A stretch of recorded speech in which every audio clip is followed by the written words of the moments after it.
એક એવો સિક્રેટ મસાલો નાખીને ભીંડા બટેકાનું શાક બનાવ્યું ને કે બધું શાક સાફ થઈ ગયું. અને એ મસાલાનું નામ હું તમને વિડીયોના છેલ્લે સુધી જોજો. તો ગુડ મોર્નિંગ, જય શ્રી રામ મિત્રો, કેમ છો બધા? મજામાં?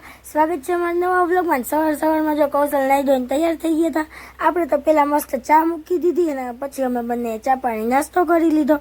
આજે ને ભાખરી નહોતી બનાવી, ગાંઠિયાથી કામ રોડવી લેવાનું હતું.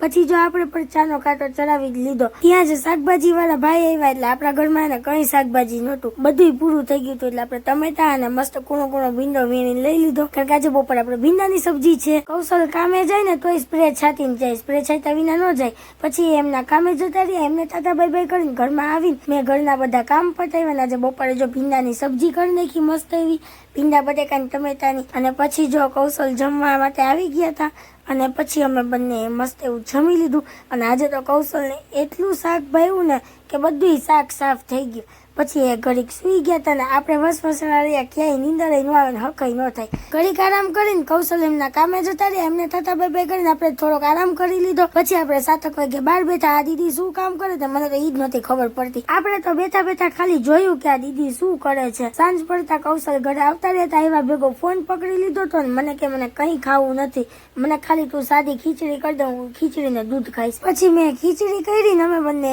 ખીચડી ખાધી. ભીંડા બટાકાના શાકમાં આપણે બીજું કઈ એડ નતું કર્યું, આપણે ઓનલી ફોર એક મેગી મસાલો એડ કર્યો હતો. તો આવા જ મિની વ્લોગ જોવા માટે લાઈક કરો, શેર કરો અને ફોલો કરતા જજો ભૂલતા નહીં. બાય બાય, મળીએ નવા વિડીયોમાં. ત્યાં સુધી જય શ્રી રામ.